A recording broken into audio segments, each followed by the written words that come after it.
Hello friends, welcome to Rain's Kitchen and Garden. My name is Rain. In today's video, I'll show you how I make this delicious bloomy white Camembert-style cheese from start to finish. I'll also include instructions on how to make cheese brine, which you'll need to salt your cheese. Here is the equipment that you'll need to make these 2 wheels of Camembert-style cheese. You're going to need a pot large enough to hold 5 liters of liquid. This will be for the milk mixture. You'll need a second pot that holds at least 2 liters of liquid to heat up water to wash the curds, as well as to heat up water to make the cheese brine. You'll need a thermometer, ideally a digital thermometer. I find that they're much more accurate. You'll need a slotted spoon to stir the milk and the cheese, measuring cups and spoons, and these are very handy, mini measuring spoons. Sometimes the measurements of the bacterial cultures are so small.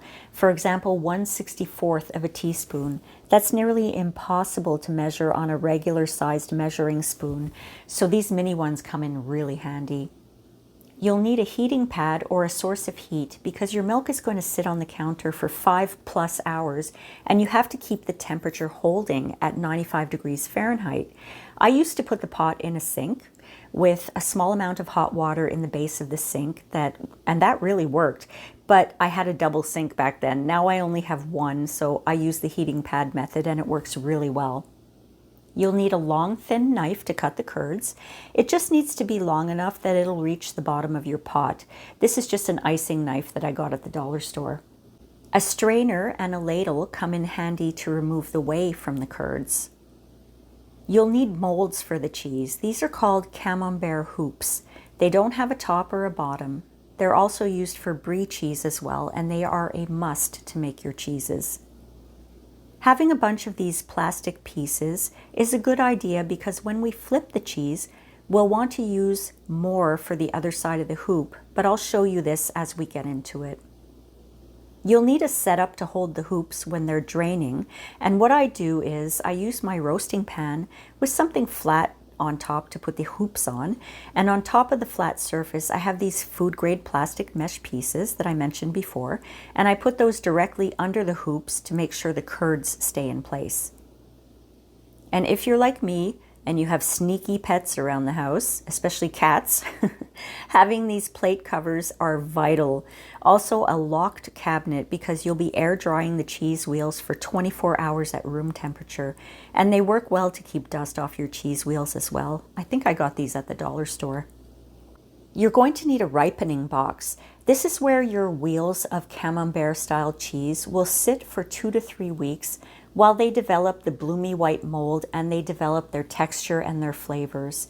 I use a food grade plastic box. It has a top, and you see the little turquoise things in there? Those are just ice cube trays, and they basically keep the wheels of cheese from sitting on the bottom of the box. I also use those same plastic mesh sheets to keep the wheels on a flat surface. You'll need special soft cheese paper because we'll be wrapping the cams and they'll continue to ripen for another 3 weeks in the big fridge, and they need to be wrapped when they're in the big fridge. The biggest must is that you need a cheese cave. This is a fancy name for a place where your cheese will ripen at a set temperature. I use my small bar fridge here and I call it my cheese cave. Now, if you want more information about all of the equipment that you'll need to start your cheese making journey, especially more information about a cheese cave, I have a video on what kind of equipment you need to start your cheese making journey, and I'll put the link up in the cards above and in the description below. Having a thermometer with a hygrometer, it comes in handy to keep in the cheese cave as well, so you can monitor the temperature and the humidity. And finally, you'll need a container that is large enough to hold at least 2 liters of liquid. You want it long enough and deep enough so that your wheels of cheese float in the brine. This one here is perfect. The measurements are 13 inches long by 9 inches wide and 3 inches deep. These are the ingredients that you'll need for 2 wheels of Camembert-style cheese. 4 liters or 16 cups of whole milk.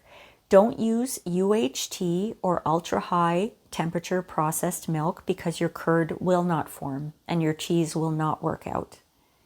You're going to need a cup or 250 milliliters of heavy cream. I use 35% whipping cream. You're going to need 4 different bacterial cultures. The first 3, Mesophilic aroma B, Thermophilic B, and Penicillium candidum, you're going to need 1/32 of a teaspoon. And if you have those mini measuring spoons, that's going to help you a lot because you're going to need what they call a smidgen. And you're going to need 1/64 of a teaspoon of Geotrichum candidum bacterial culture. And again, the mini spoons will help you out there because that's what they call a drop. You're also going to need 1/4 of a teaspoon of calcium chloride, 1/16 of a teaspoon of rennet. The mini spoons call that a pinch. I use veggie rennet. And you're also going to need a lot of filtered water. We're also going to need to make some cheese brine. So here are the ingredients that you'll need for that. 2 liters or 8 cups of filtered water, 450 grams or 1.5 cups of cheese salt, 1 teaspoon or 5 milliliters of calcium chloride, and 2 tablespoons or 30 milliliters of white vinegar. All right, let's make our cheese. The first thing I'm going to do is fill my pot with those 4 liters of whole milk.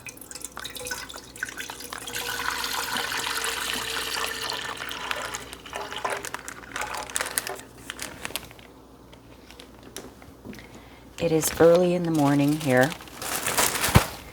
I'm just going to turn the burner on right now, just to medium low, because I want to heat my milk up slowly. I don't want to rush the process. That's the thing about cheese making. You never want to rush the process.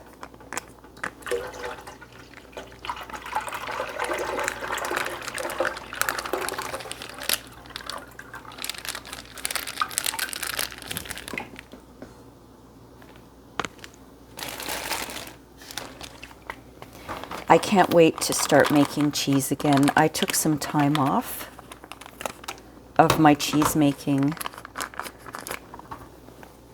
just because I guess, I don't know, I was tired.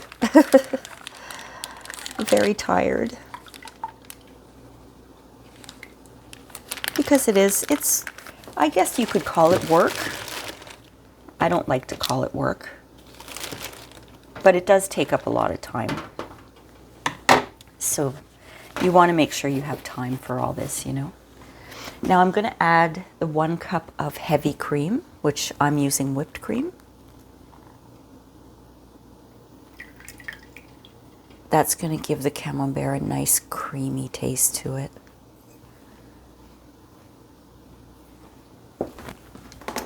All right, so everything is in the pot.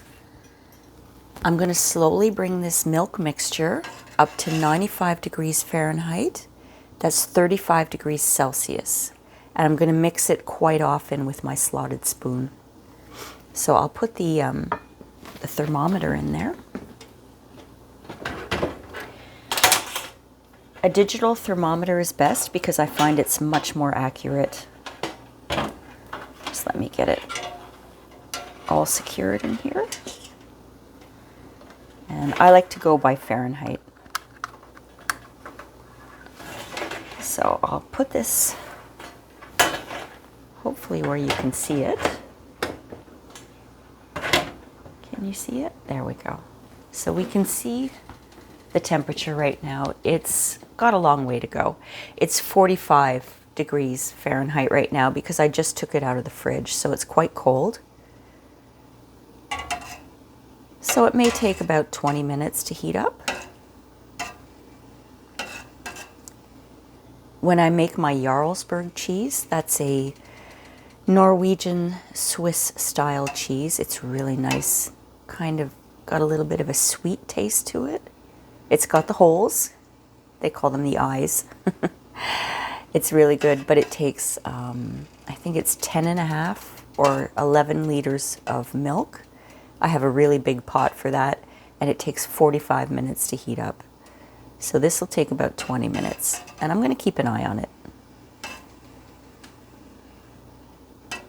While the milk mixture is heating up, I've prepared my heating pad just on the side here. The heating pad is underneath. I've put a tea towel on top, and I have an extra towel here that I'm going to keep handy just in case I have to put it on top of the pot of the milk, because after it's heated up, we're going to be leaving it on the counter for 5 hours, and we need to keep it at 95 degrees Fahrenheit. So I've got this plugged in and all ready to go.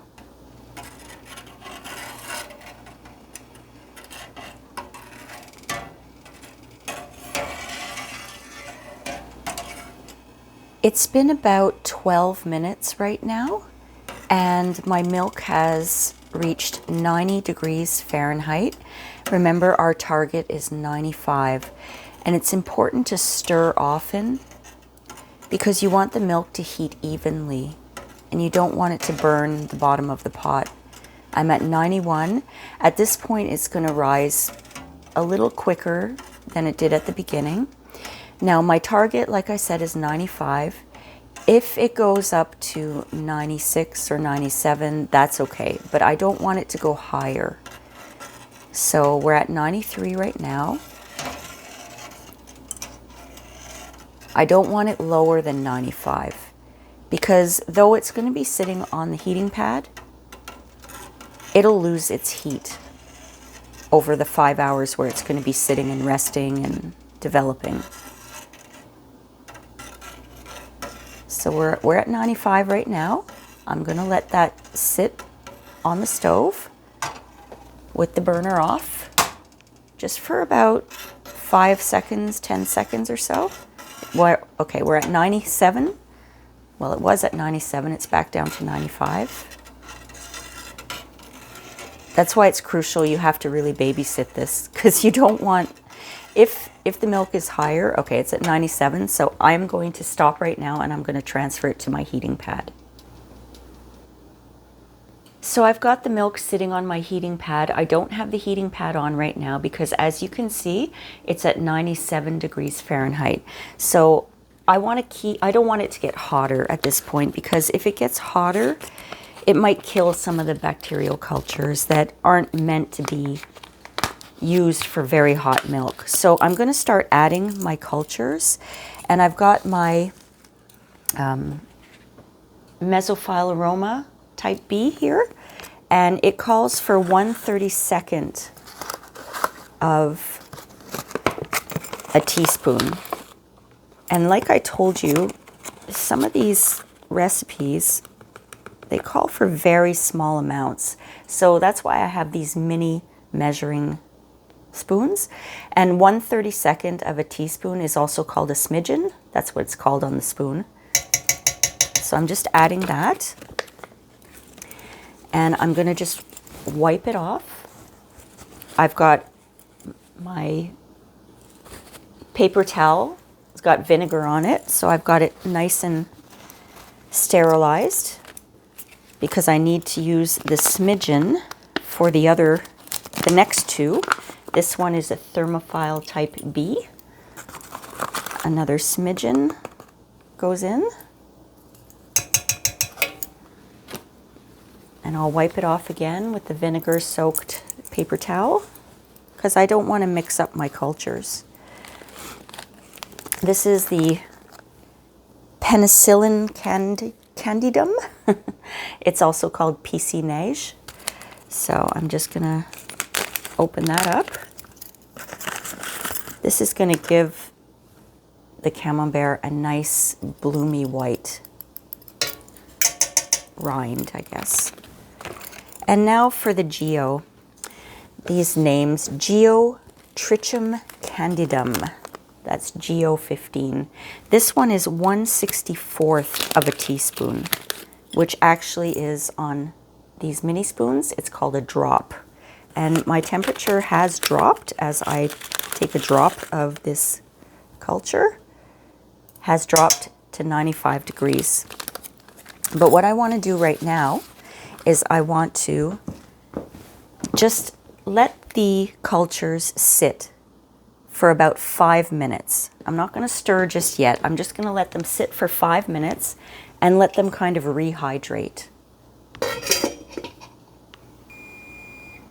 All right, my timer just went off. It's been 5 minutes.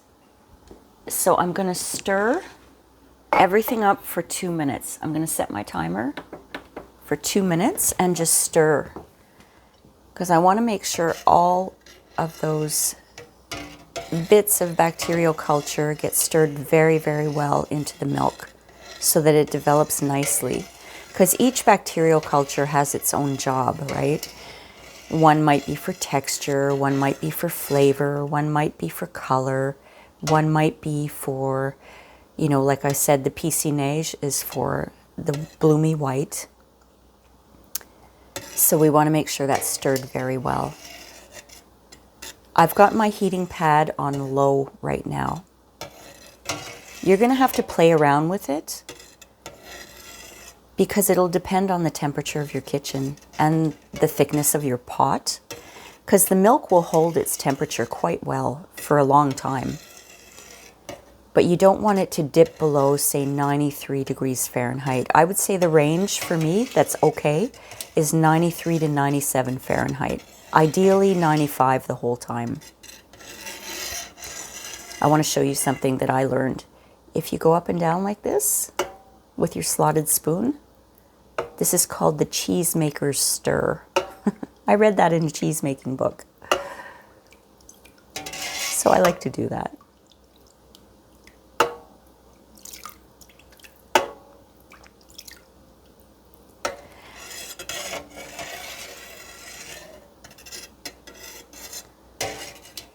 So right now, like I said, I've got the heating pad on low because my kitchen is quite cold at the moment. I didn't have time to put the wood stove on. My wood stove is actually right next to me. So once I get the wood stove going, my kitchen is going to be quite warm and I probably won't even have to use the heating pad. So that's why I say you've got to babysit. All right, 2 minutes are done. I'm going to cover that up and we're going to just let it go for 5 hours. And I'm going to check on it every 20 minutes. I actually put a timer on my phone for every 20 minutes because I want to make sure I don't lose my temperature. So in 5 hours, we'll do the next step for the cheese. But in the meantime, let's make our cheese brine. Making cheese brine is very, very easy. I have my 2 liters of filtered water here in a pot. And I've got my burner on medium-low because I just want to bring up the temperature to 77 degrees Fahrenheit. I'll have to put up on the screen what that is in Celsius because I don't remember offhand. And it's hard to read on my little thermometer here. It's good to have a second thermometer in this process. But it doesn't take long. I'm already at probably... yeah, I'm at 78 right now, so that's good. I'll take that off the burner, and I'm going to put that on my counter. Now I'm just going to add my cheese salt. That was 450 grams. I believe that was a 1.5 cups. And I'm going to stir that until the mixture becomes clear. It takes a little bit, maybe a couple of minutes.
So I've been stirring for about 2 minutes and it's all incorporated. See how clear it is? The salt is all incorporated. There are a few little hard bits on the bottom. I'm just trying to squish them. They'll eventually dissolve. But this is what you want. You want it to look absolutely clear. Then you know all the salt is dissolved into the water. So what I'm going to do now, before I add the last 2 ingredients, is that I'm going to put the cover on the pot and I'm going to let it sit on the counter for 30 minutes just to let it cool a little bit. So I'm just coming over to check on the temperature of my milk again. It's still at 95. So like I said, every 20 minutes or so, I'm going to check on the temperature and adjust the heating pad or add towels to the top as needed. That's why I said at the beginning that you kind of have to babysit. You have to babysit your cheese. Okay, so now it's time to add the calcium chloride and the vinegar to the brine mix. So I've got my calcium chloride here. And my white vinegar. And I'm just going to give that a good stir.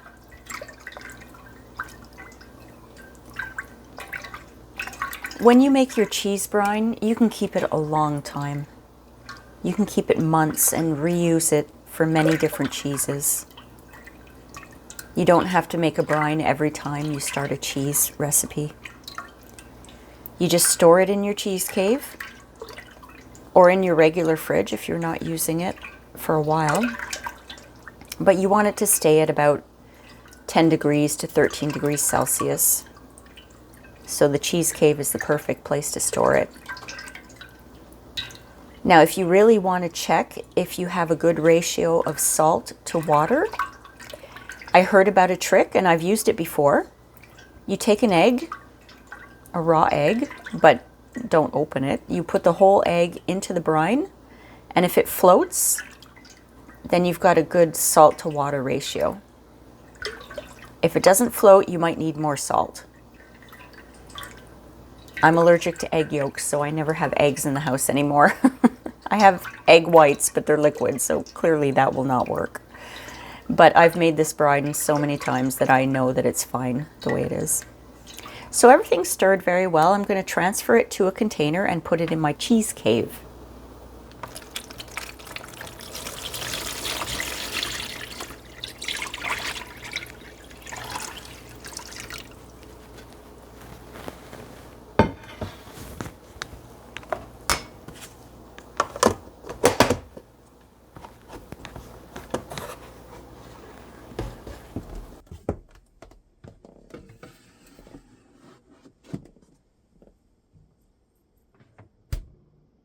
I just wanted to show you something, my friends.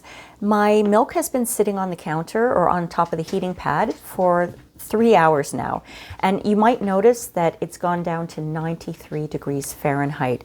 I've had the heating pad on low the whole time with a towel on top. So now I want to make sure that goes up, back up to 95. So I'm going to turn it on high and I'm going to leave it like that and see what happens.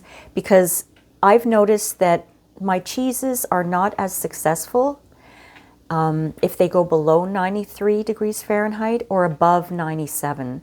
So it looks like it's hitting 95 now. It keeps going back and forth between 93 and 95. So what I'll do is I'll leave it on high, maybe for the next 20 minutes or so, and then I'll come back and check on it, and I'll put it right back on low if it remains at 95. The 5 hours is up, so now I'm going to prepare my calcium chloride and my rennet. I have 2 little bowls here. One of them has 1/8 of a cup of filtered water, and this one has 1/4 of a cup of filtered water. So I'm going to take my calcium chloride and give it a good shake. And I'm going to do this off camera because I wouldn't suggest that you ever measure your ingredients over your water or over your milk. So in case you spill. So I've got my 1/4 of a teaspoon of calcium chloride. I'm going to give that a really good mix.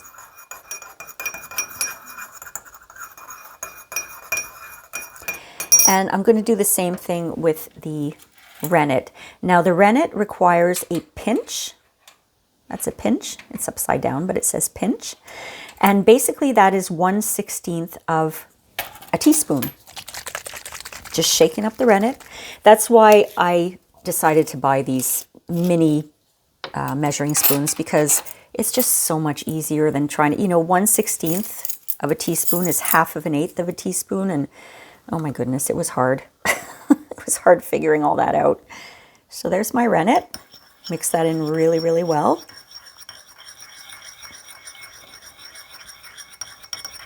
Okay, so I'm going to add the calcium chloride first to the milk mixture. It's yellow because the fat has risen to the top of the pot. I'm going to put my timer on for 1 minute, and I'm going to give that a stir for 1 minute.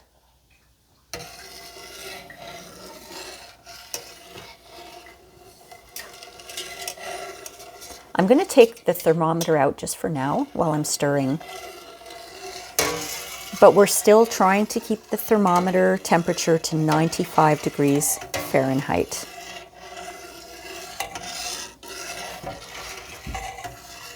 Let's do the cheesemaker stir.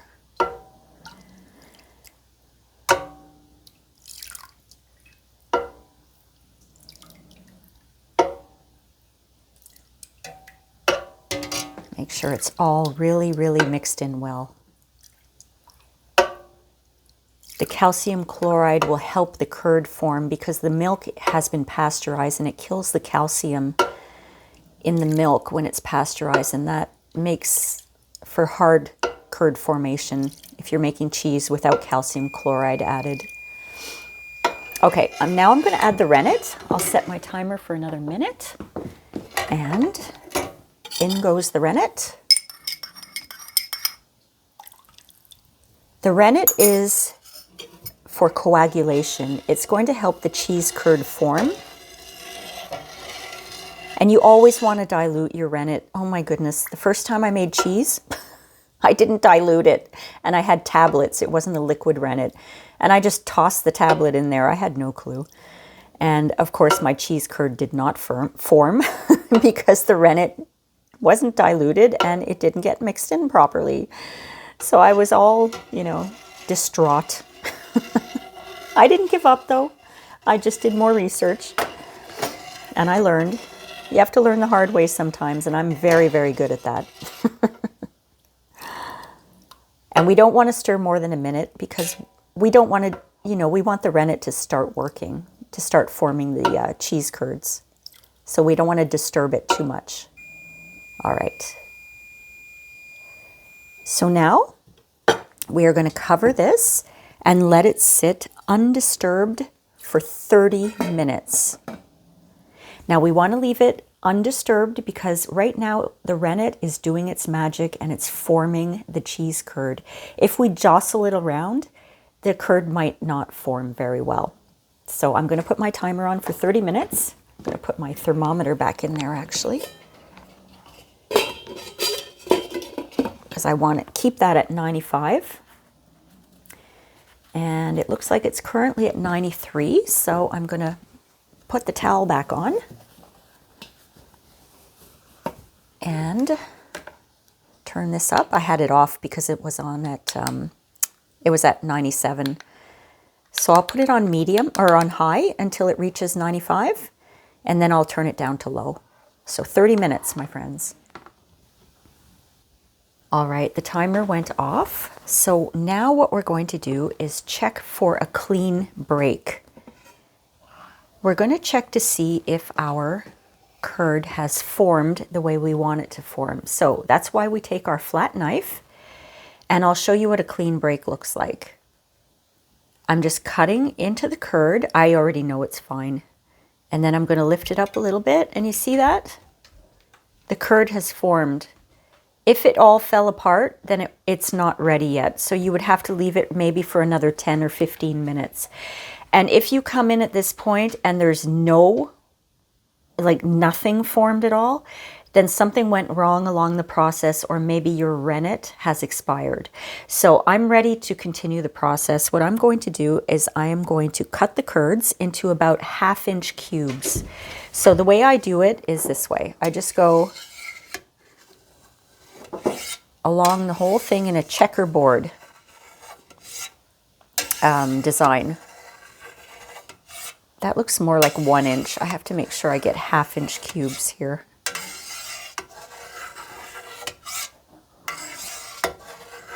Isn't this just beautiful?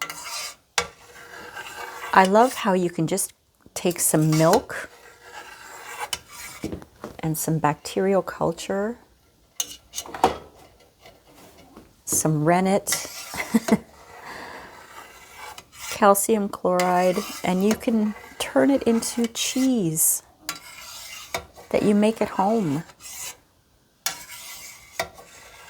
I would say with milk prices the way they are now, it's still cheaper to make this cheese at home. Okay, so now I've gone side to side. I'm going to go top to bottom, and I'm going to cut the curd.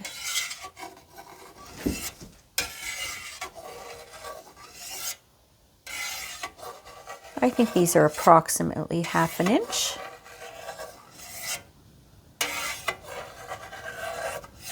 The reason we cut them 1/2 inch has to do with the releasing of whey, the size that you cut your curds. If you want a very soft cheese, then you would probably cut your curds into 1 inch or bigger chunks. But this is going to be a more firm Camembert style. It's not going to be the runny kind that you would get in France, the runny, stinky one. Okay, now, as you can imagine, I've cut forward, like front to back, side to side, but it's going to be one long kind of cylinder cube, right, from top to bottom. There's no way for me to cut this way. So what I do is I try to go kind of at a 45-degree angle all across, so that the curds kind of get cut on an up and down motion. They're not going to be perfectly cut at 1/2 inch this way, but I've never ever had a problem with this. I'm just going to go this way. And I'll go front to back as well.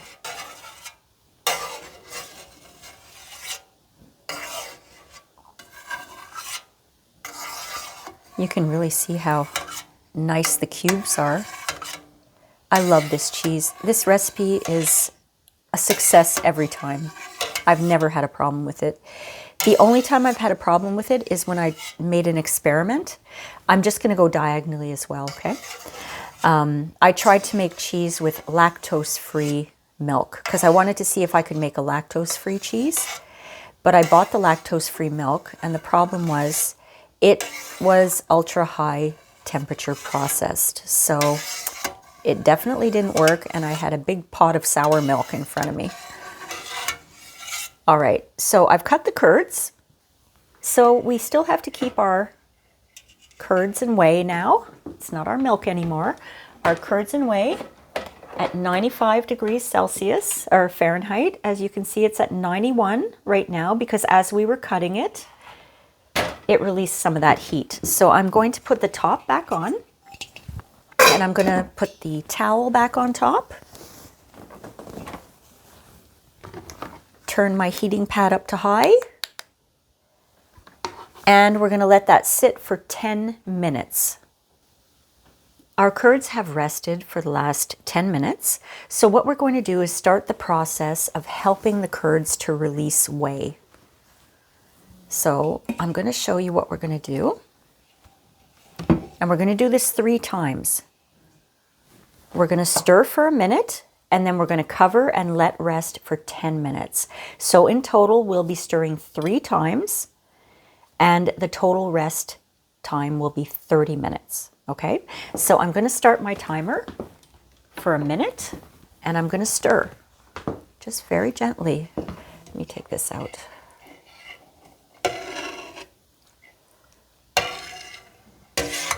And if you see a large piece of curd like that, you can always just cut it with your slotted spoon. And we want to stir gently because this is supposed to be a soft cheese. It isn't going to be, I think I mentioned before, I'm not sure if I did, I don't remember, but it's not going to be the gooey, stinky, runny kind of Camembert cheese that you would find in France. It's more of a firm style Camembert cheese. And I got this recipe originally from the Cheese Man, and I will put his link in the description. Gavin Weber from Australia. He's amazing. I've learned so much from him. I think the only thing I changed in this recipe was that maybe the mezzo bee. I'm not sure. I can't remember. I've been making this for so long. Okay, that's been a minute. So we're going to let that rest, keeping it continuously at 95, or like I said, a range between 93 and 97 degrees Fahrenheit. We'll cover that up and let it rest for 10 minutes.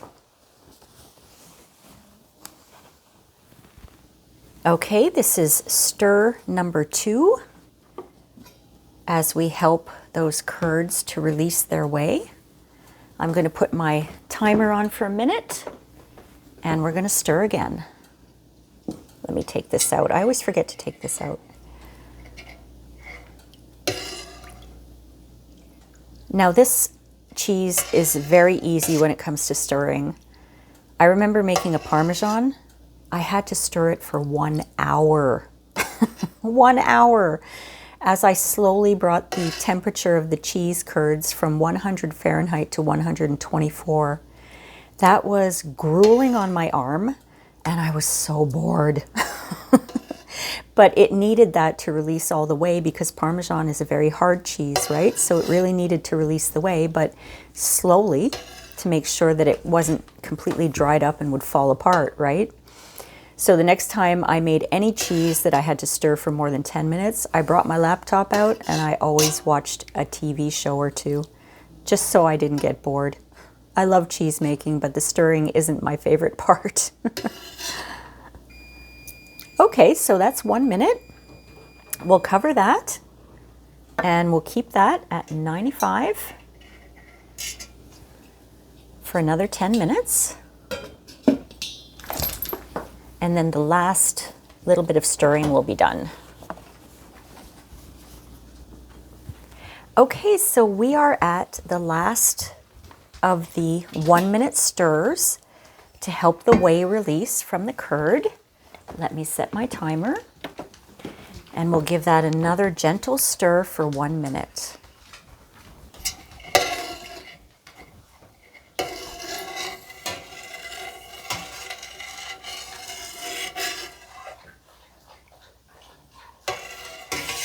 Every time I make cheese, all of my dogs come into the kitchen. And when I say my dogs, that includes my cat because they can smell it.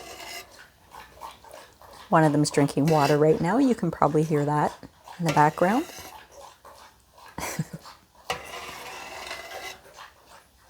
They get to enjoy the cheese too when it's all done. We do a little doggy taste test and a kitty taste test. I actually have to really hide my cheese when it's air drying. I have to put it in a locked cabinet or else my cat gets at it.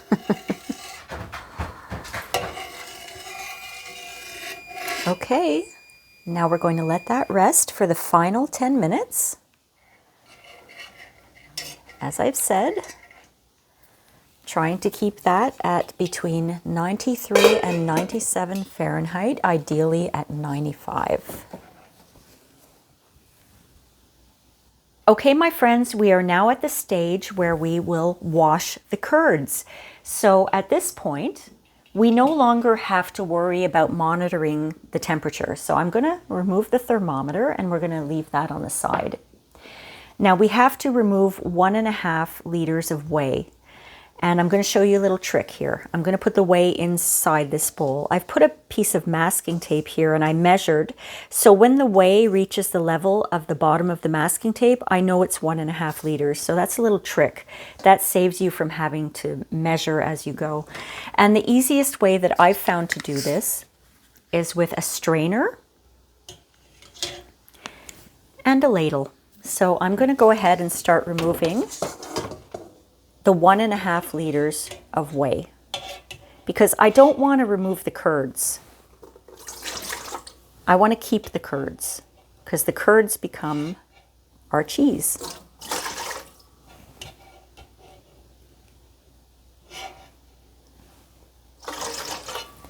You can discard the whey or you can keep it. It's a great fertilizer for plants. And some people make ricotta cheese out of it. I have never tried to do that myself. But I know some people who do it and they have a lot of success.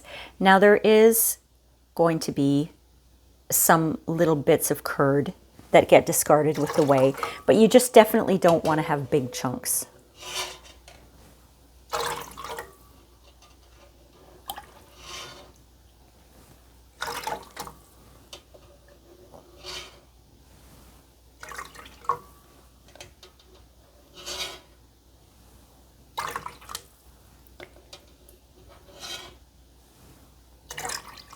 I think one more ladle ought to do it. There we go. So I've got to the bottom of my masking tape. Look at those beautiful curds. Aren't they gorgeous? Now I'm heating up 1.5 liters or 6 cups of water to 95 Fahrenheit, and it's already there. So I'm going to take that off the burner because we have to replace the water that we just removed in order to wash the curds. Now let's add that heated water to the curd pot.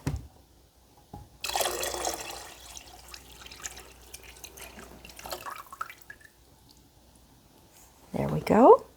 And I'm just going to use my ladle to stir. We just want to stir for about 20 seconds, and I'm going to count in my head, so I'll be quiet for 20 seconds.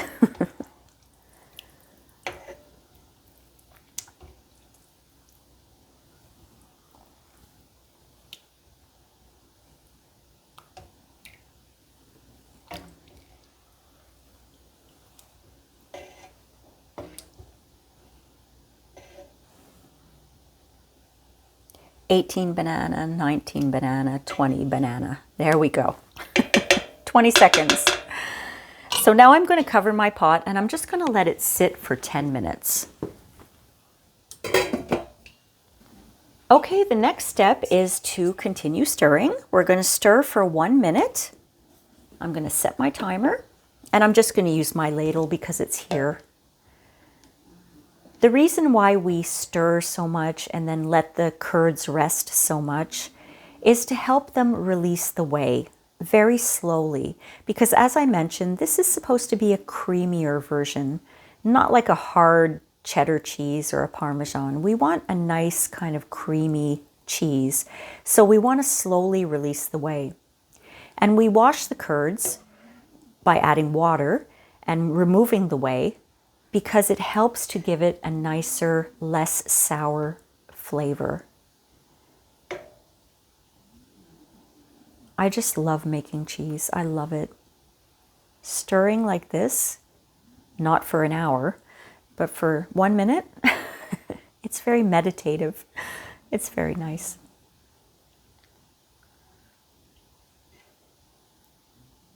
All right, my timer is about to hit 0. There it goes. So I'm going to cover this again, and this time I'm going to let it just sit there for 30 minutes. This is going to encourage the whey to just rise to the top and the curd to form at the bottom of the pot. Okay friends, it's time to drain the curds. So what we're going to do is we're going to drain the whey to the level of the curds. And I'm going to use that same method with the strainer and the ladle. And this time I'm not keeping the whey because, to be honest with you, I don't have room for any more in my freezer. It's still winter here, and the only use I have for whey is to fertilize my plants outside. And I've been making a lot of cottage cheese lately, and my freezer is filled with whey. So I don't have room for any more. So the septic system will enjoy it.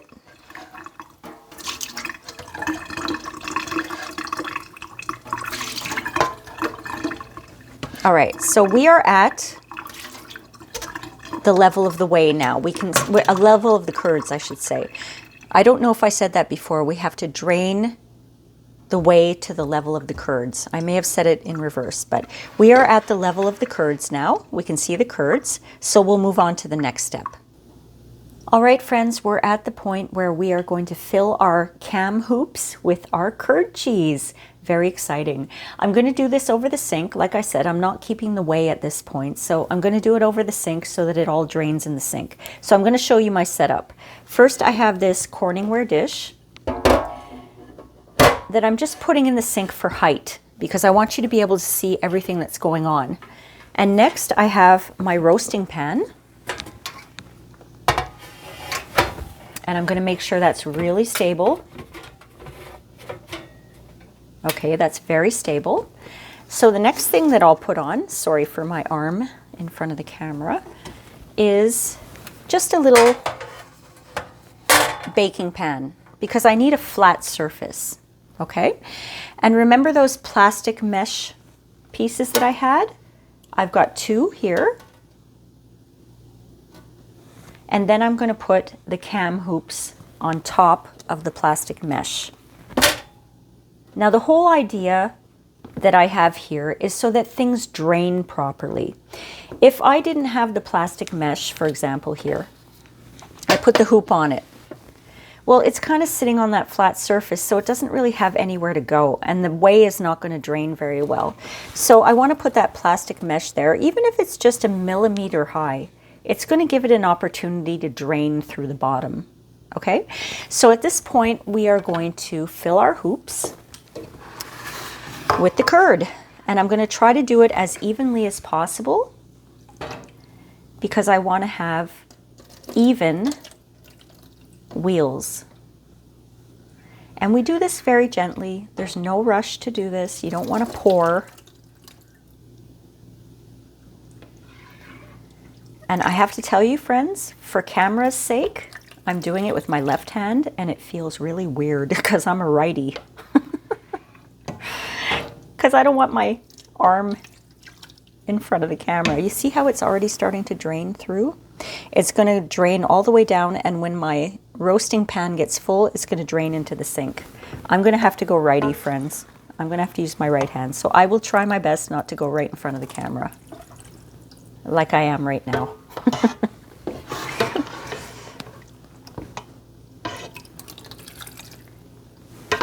I would love to be ambidextrous. Here, let me go under there.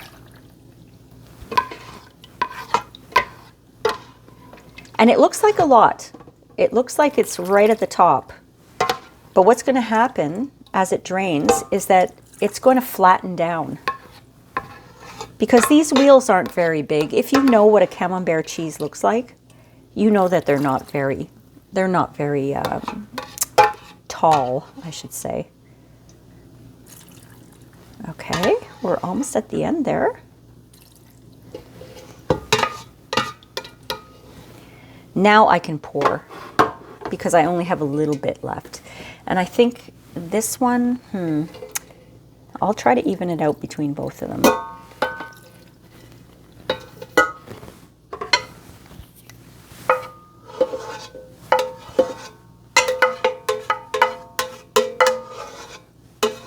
There we go.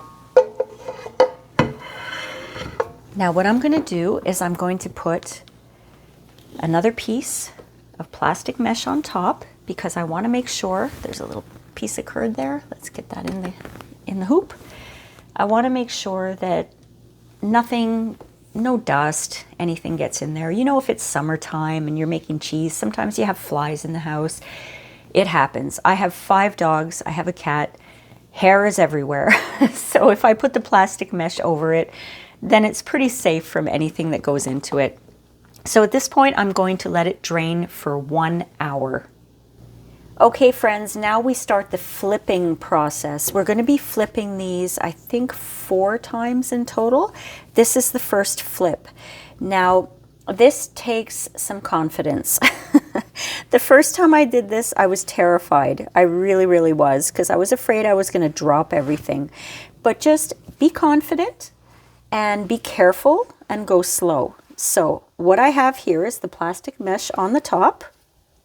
I'm holding that down tight, and I'm gently putting my hand underneath the bottom mesh, and I'm going to flip.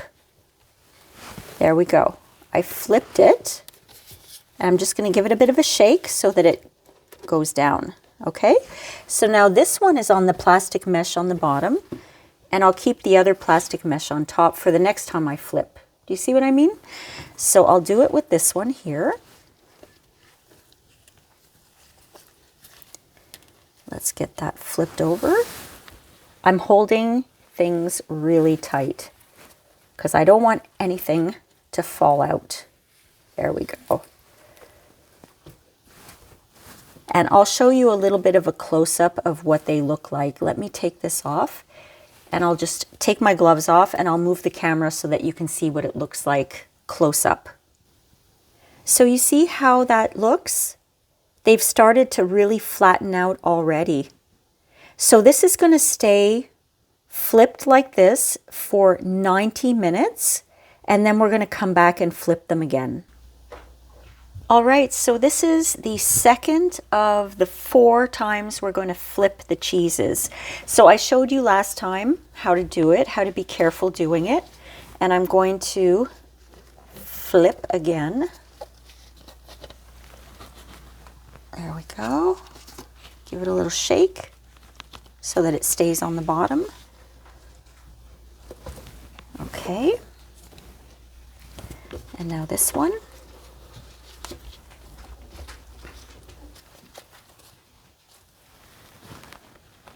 There we go. Okay, so we're going to drain these for another 90 minutes. Okay, now it's time for the third flip.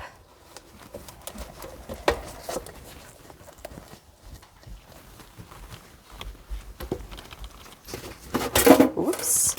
Oh. There we go. Just want to make sure it stays in the hoop. And we lost this, so I'll flip that over.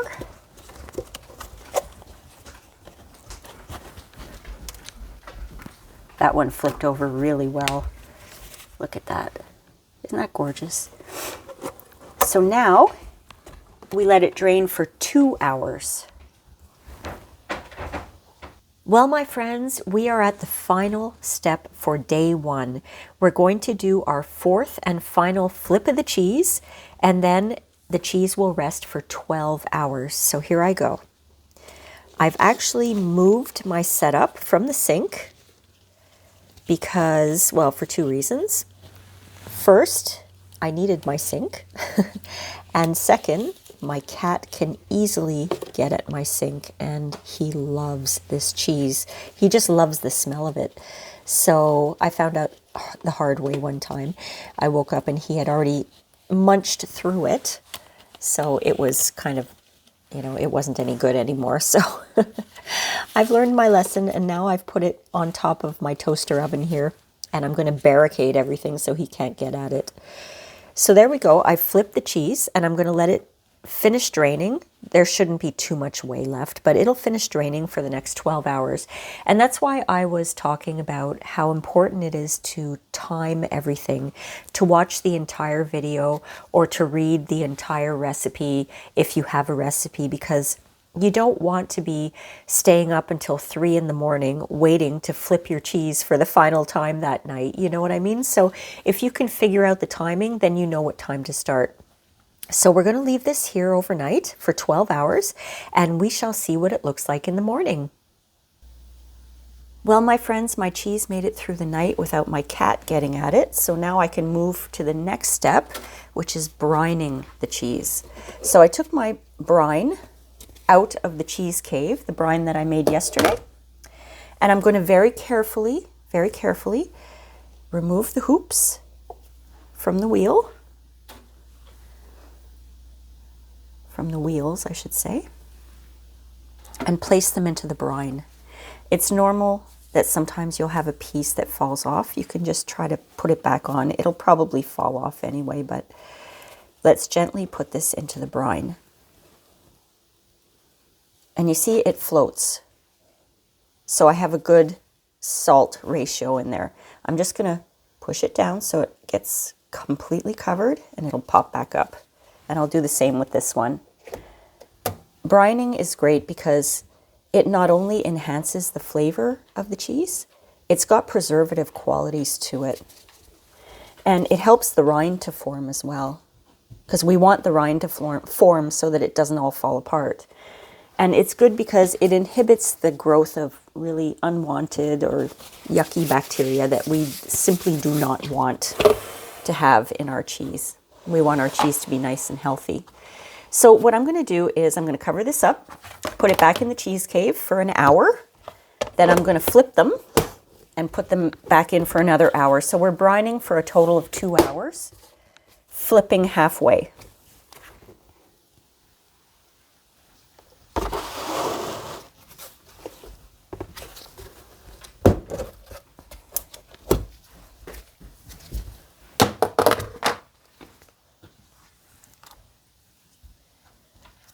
All right, flipped. Now these can go back into the cheese cave to brine for another hour.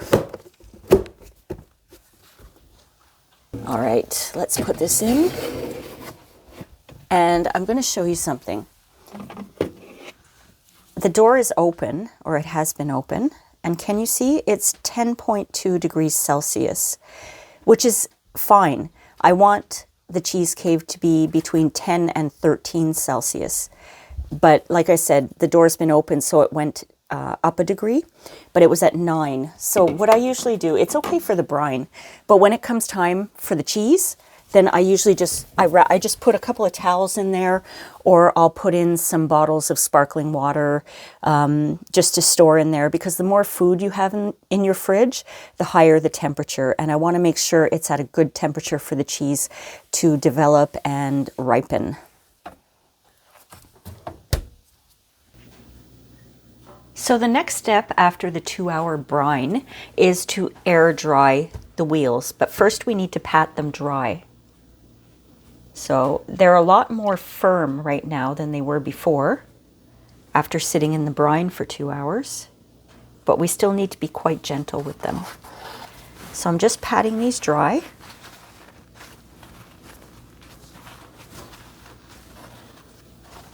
And then I'm going to set them on a plate on top of one of these plastic mesh sheets. I just want to make sure this side is dry too. There we go.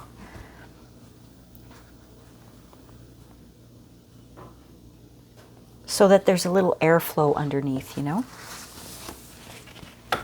Now I've got my other one ready here.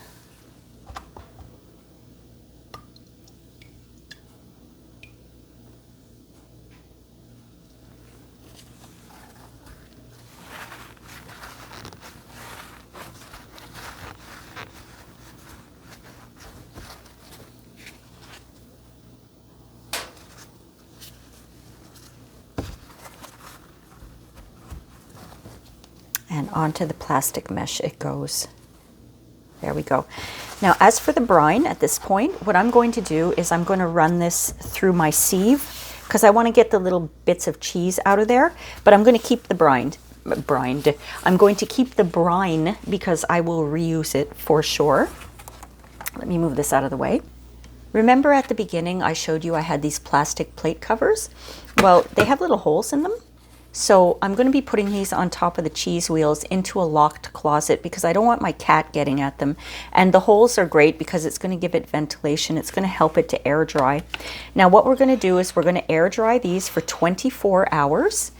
And then we're going to flip them at the 12-hour mark, which for me means, I did not plan this properly, I got to get up at midnight to flip my wheels of cheese. What are you going to do?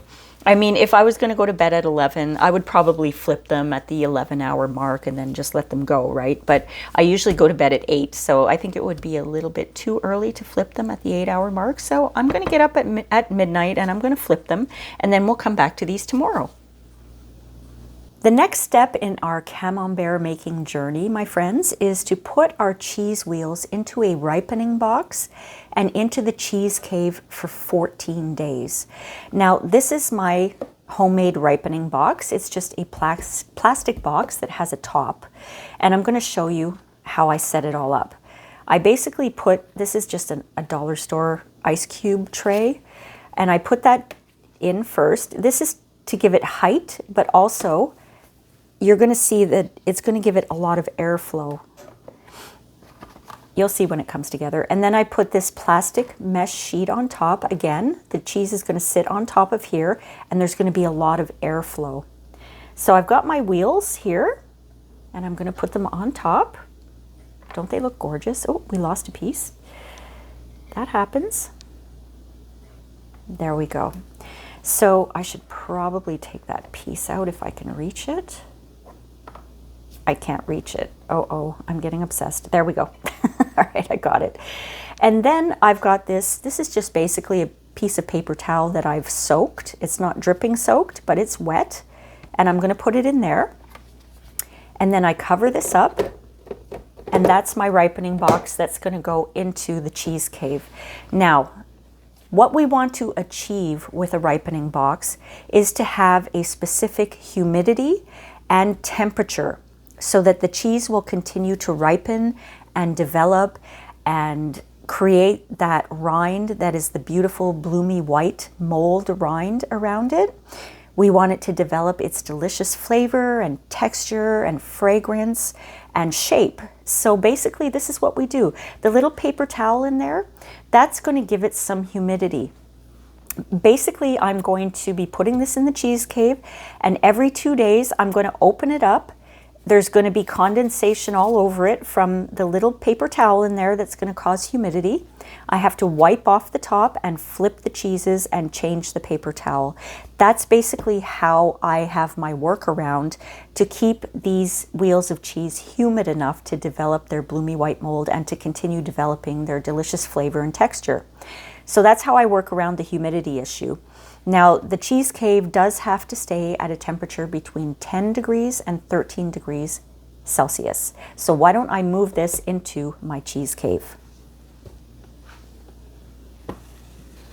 All right, I'm placing this into the cheese cave. There we go. Now, my fridge is at the lowest possible setting, so I am able to have the temperature exactly where I want it. It's at 10.5 right now. I check several times a day. Every time I walk by it, I kind of open it up and take a look. If it gets below 10 degrees, then what I'll do is I'll take some towels and I'll just stick them on top, just like that. I'm going to keep that on there, and if I notice that it gets a little too cool, I might put some more, food in there or whatever, just to make sure that the temperature stays between 10 and 13 degrees Celsius. I've already put some mason jars of the brine. I see how clear that is. I strained it, and it's in 4 or 5 mason jars. So those are handy right now because they're keeping the fridge a little full so that the temperature won't go too cold. So that's going to stay in there for 14 days. Every couple of days, I'm going to come in and flip it and change the paper towel. So my friends, this is day 2 of my cheeses sitting in the ripening box in the cheese cave. And I wanted to show you what the box looks like when I take it out, because today I have to flip the cams. You see all the condensation on the inside? That's telling you that the little paper towel, wet paper towel trick is working to keep the ripening box nice and humid. Okay, so I'm going to very gently take it off. And I just didn't want to get any of that water condensation on top of the cheeses. So I'm just wiping that off. And the cheeses are actually starting to develop a little bit, you see, of the bloomy white here. Just very, very, very little bit. So you'll see as we go along that they are really going to start whitening up. There's a lot of bloom on this one too. See, the cheese is more yellow colored, and you can see the bloom. It's forming, it's getting there. So every 2 days we flip them and we replace the wet paper towel. Okay, so I'm going to put that back into the cheese cave. Make sure there's a little bit of water here. There we go. Make sure that's nice and tight. And I have towels over it to keep it at a good temperature between 10 degrees and 13 because my cheese cave is registering right now at 9 degrees Celsius, and that's just a little bit too cold for my poor little cams. So the towels are going to help a lot. There we go. So we'll be back to this in 2 days to flip them again.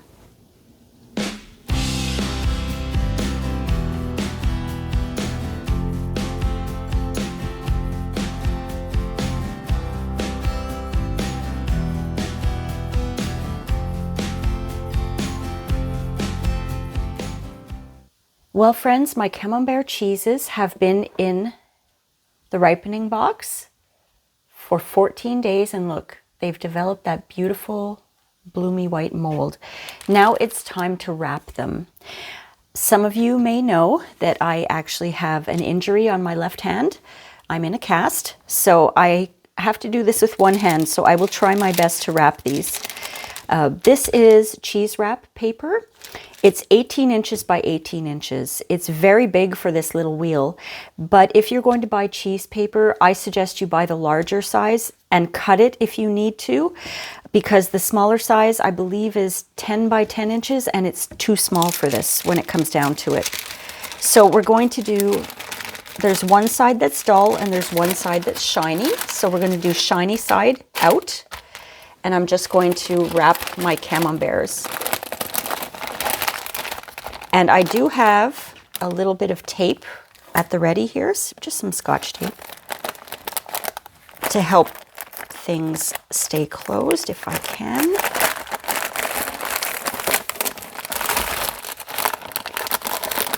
There we go. It's a little messy, but you know what?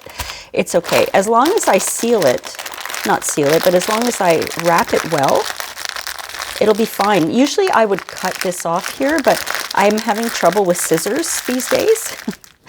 So I'm just going to wrap it with the tape. Hopefully I can get that done. There we go. That's good. Now this side. Cheese waits for no one, even if you have an injury. When it's time to wrap, it's time to wrap.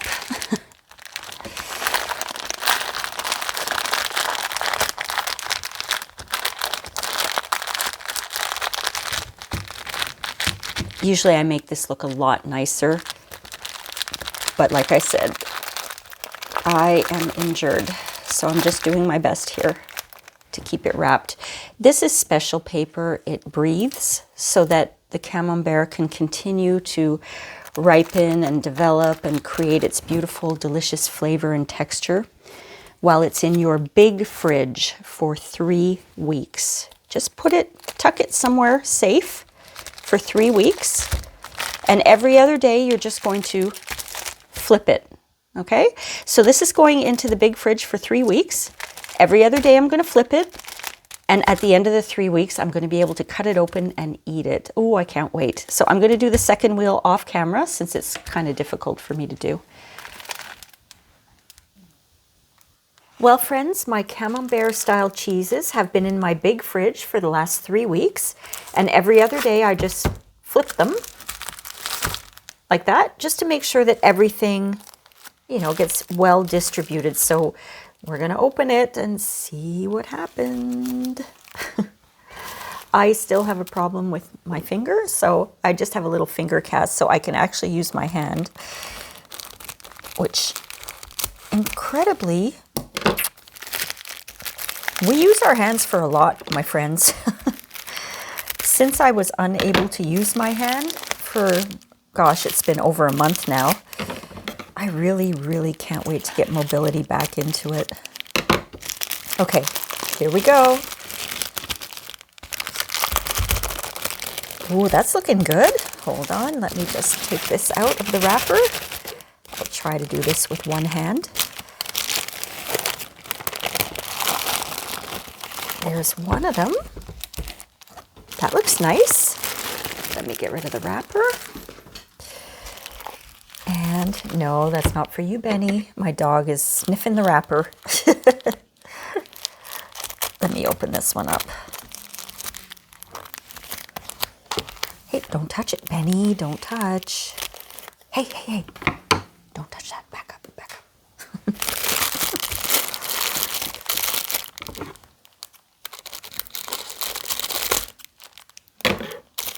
Let's see how this one looks.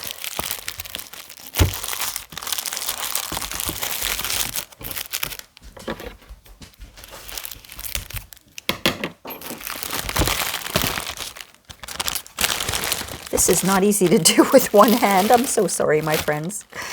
All right, there we go. Now this is what my camemberts are looking like right now. And I'll be honest with you, normally I have a lot more bloomy white around the entire wheel. There are spots here where you can see that the cheese is showing through.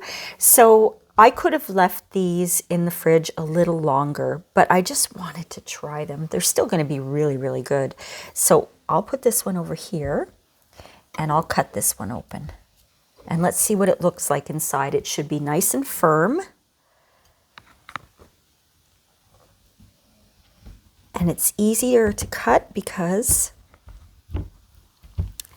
I took them out for about an hour. All right, let's see what this looks like.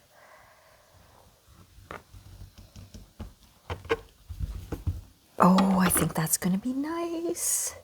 Look at that. Look at that, friends. Now let's see if my camera will give you a nice close-up. See how that looks? And I'm going to squish it. It's not one of those stinky, runny Camembert-style cheeses.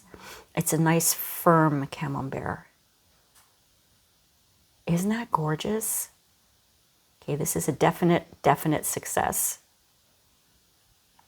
Time for a taste test. I love these cams. I'm just going to take a little piece. I have tons of little pieces because I know the dogs are, well, I've got 4 dogs in here already and my cat's right next to me here. He's going to want a piece too. So I'm going to call my other dog too when the time comes, but let's taste it and see. The whole thing is edible, by the way, even the bloomy white mold.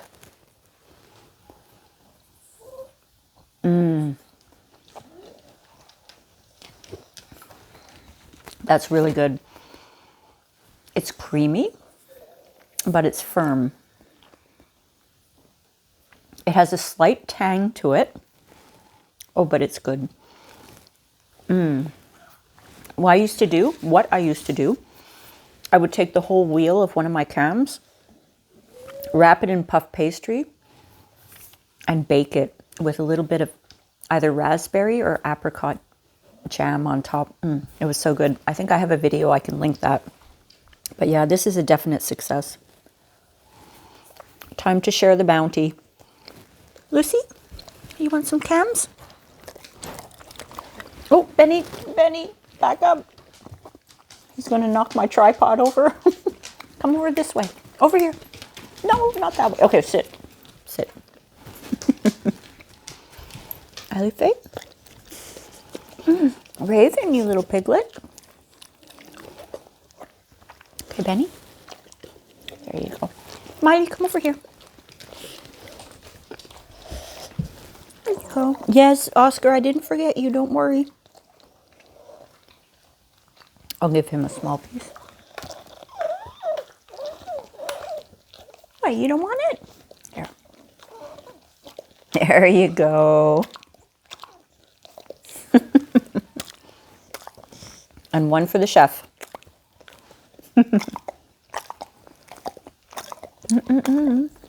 Lips smacking good.